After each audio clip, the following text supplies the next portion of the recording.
Ikaw yung kausap ni Major kanina sa loob, ano? Ako nga. Meron ba kayong ganito sa probinsya? Wala. Maliit lang yung bayan namin. Siguro mga tinatarget nyo doon latan at pas yung bote. Oo, yun nga. Bakit hindi mo subukin? Sa ibang araw na lang. Sige, sir. Subukin mo ng masalat mo. Sarge, nakikita mo yung korteng tao na yun? Ang patatamaan mo, yung bilog sa dibdib, papapasukin mo, ha?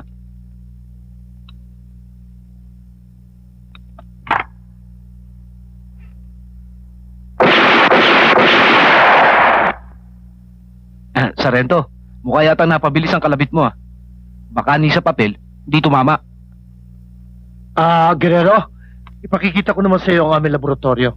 Ramiro, saka na lang kami babalik, ha? Sige. Halika, dito tayo, Sarge. Sarge, Sige, Ramiro.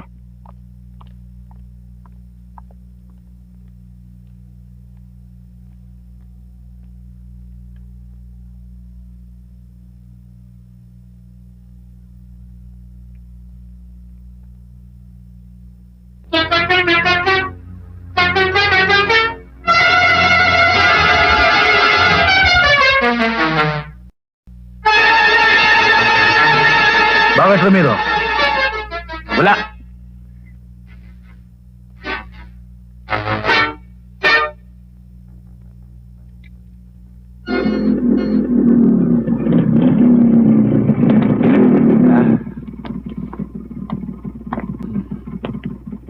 Huwag na ho, sir. Aba, sige, tanggapin mo.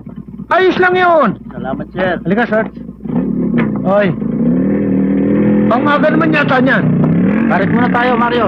Salamat. Set mo na, sir. Hindi nga pwede. Duty pa ako eh. Oh, gaya ng dati. Ang alak sa tiyan. Hindi sa ulo para walang gulo. Okay? Halika na, Sarge. Undeng! Tuloy ka, Sarge. Undeng!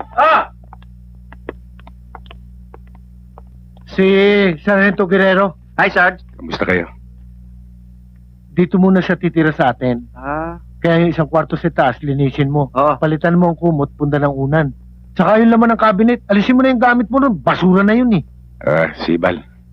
Baka namang malaking istorbo ito sa inyo.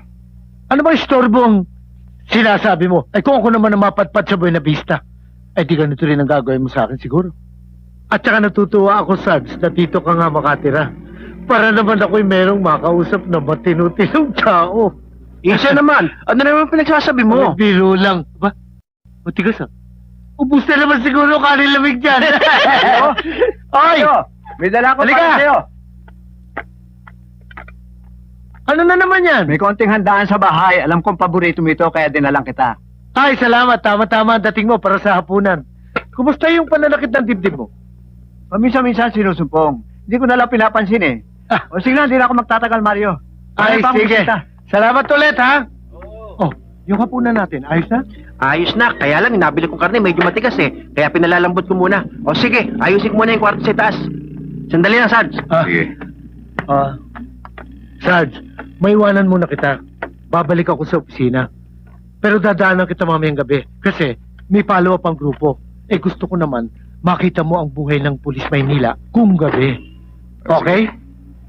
Mandeng! Ikaw na ang bahala kay Sarento, ha?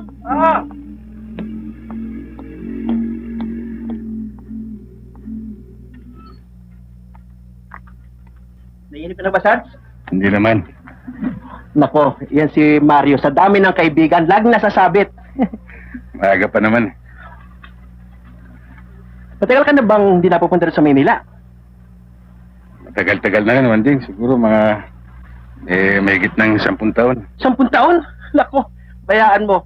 Pagdating ni Mario, ipakikita niya lahat sa iyong pagbabago. Bakit? Bakit tulungan mo yung natake si Pae? Balik kayo!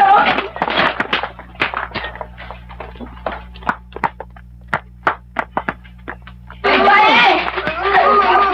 Baka kumapano ka ba? Dali na ako! Baka ako ano nangyari sa kapatid mo? Siya.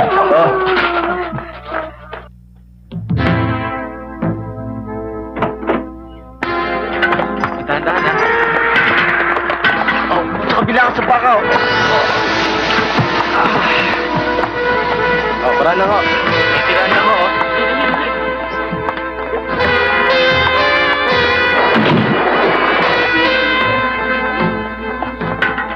Ewan ko ba niyo kay Mang Peng, napakatigas na ulo eh. Sabi ko na mag-iingat eh. Bakit ang dami tao rito? Hala, labas kayo riyan! Mga kamag-anak lang ang kailangan dito. Gagawin niyo pang isang bayan tong emergency room? Kamag-anak ka? Kapatid po. Ah. Kayo ang naghatid dito sa pasyente? Opo.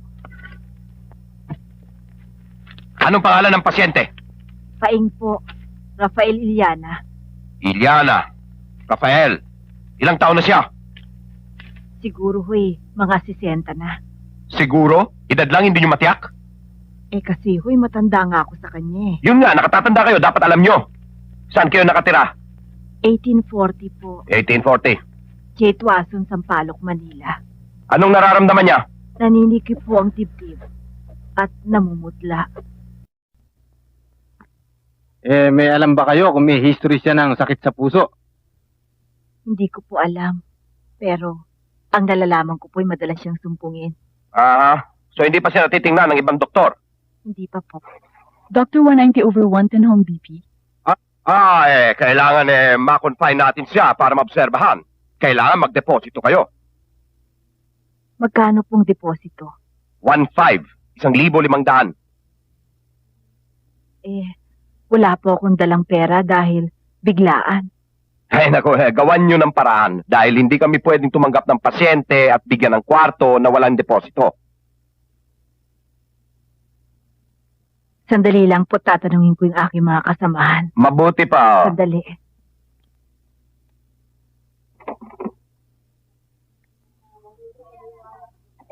Ano ang balita, Aling Kuring?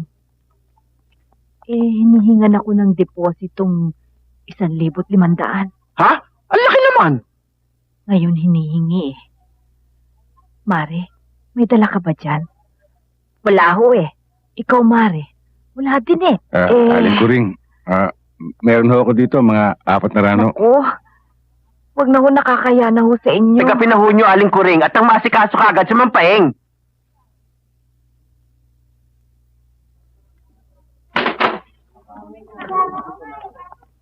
Dok, meron ho kaming 400. Kung maaari ho sana, doktor, yung kakulangan bukas na ng umaga. Naku hindi po pwede. Hindi tayo pwede magtawaran dito. Ospital ito hindi palengke. Tanggapin na ho nyo to. Baka kung ano pang mangyari sa kapatid ko. Akong pakialam. Kung hindi nyo kayang ibigay ng buo ang deposito, ilabas nyo ang pasyente at dalhin nyo sa ibang ospital. Huwag naman ganyan ang pananalita, doktor. Meron na nga nahihirapan dyan Nangahamak pa kayo rito. Hindi ba kayo nakakaintindi? May patakaran kami sa ospital na ito. Walang deposito, walang serbisyo!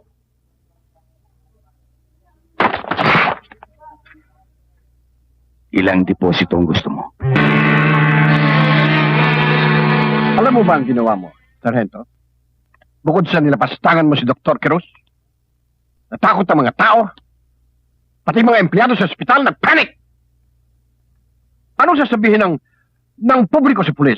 Na tayo'y abusado? Na humihingi tayo ng pabor na persahan at binabaliwala natin ang alituntunin ng isang private institution? Sir, kaya... Please, Sergeant. Huwag ka na magpaliwanag.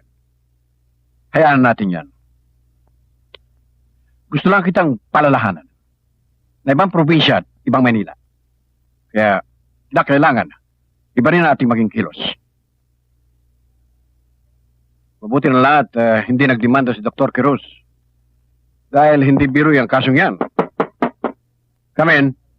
Sir, eto na ho yung report ng General Investigation. Pinadala sa akin ni Captain Nison. That's all, Guerrero.